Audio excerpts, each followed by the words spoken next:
हंसलू तो हंस दिले बहिया में कस दिले। पर नंबर दे दा, हम घरे जाके फोन करब, मुलाकात हो सकी। ठीक बा। दिल दे दिहनी, दिल दे दिहनी चढ़ली जवानी। मधु, हम कार्तिक से प्यार करेनी। घर परिवार के इज्जत के तमाशा बनला में हमरा से टकरा का हवा भी पसीना छोड़ दे। दिमाग के ठिकाने लगावा सन।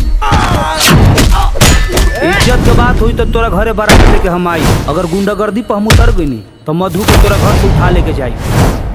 ओढ़ ले लू ओढ़नी पिया डियार तू सुनर लागेलू। अखिया में बाटे हुनर डियार तू सुनर लागेलू। हे बजरंगबली, अरे हम जिंदगी भर कुंवारे रहो, हमारो जिंदगी में कोनो लड़की भेजा। केहू बा का? हम बानी नु निश्चय पूजा। और देखा मामा के फिटनेस के राज। हे मर्दे बुढ़ारी में राम राम जपा और शादी ब्याह के चक्कर छोड़ा। खींच के मार सारो भदेला बाबा। एक सड़क छाप लड़का हमनी के घर का दामाद कैसे बन सकेला? तू बीच में मत बोला, हमार शादी हमार मर्जी से हुई। तुहर बाबूजी और तुहर भाई हमारे से जीते जी कबो शादी ना करी। शादी खातिर हम बाबूजी के मनाई। रिश्ता पक्का बा, समझी ना। हमारे तरफ से तो रिश्ता पक्का। तारे नैनन में कजरा कारी कटारी दे हो पियर। उड़े जोड़ा से तोहर फीता बरियार हो बबनी हरियर। माई के पाँव छुआ। खुश रही बेटी। माई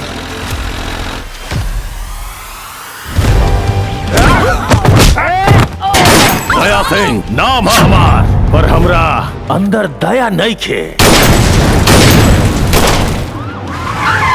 तो मोहब्बत का पैगाम स्टूडियो तक आ गई।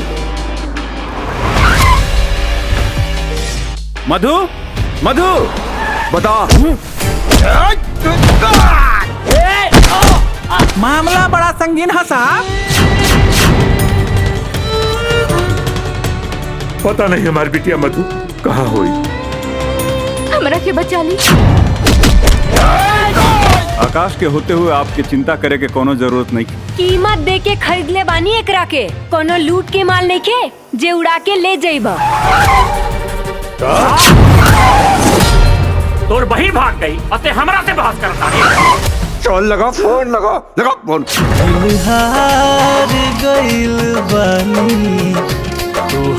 हम मर जाए लेकिन केहू और से शादी ना करब। हम सबके छोड़ के तारा पास चलाए।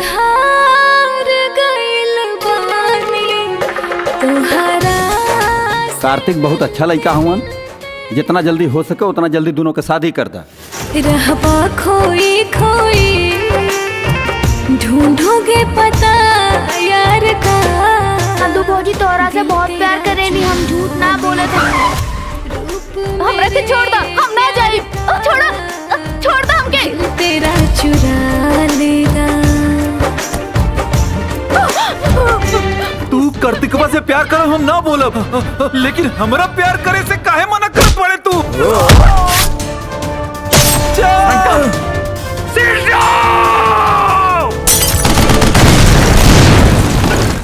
हमार सांस खाली मधु खातिर रोक सकेला और कोनो माई के लाल फायदा नहीं के भाई हमार सांस रोक सकेला।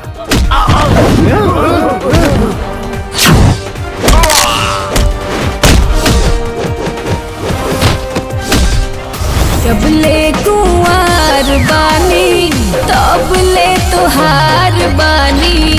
जब ले कुंवार बानी तब ले तुहार बानी।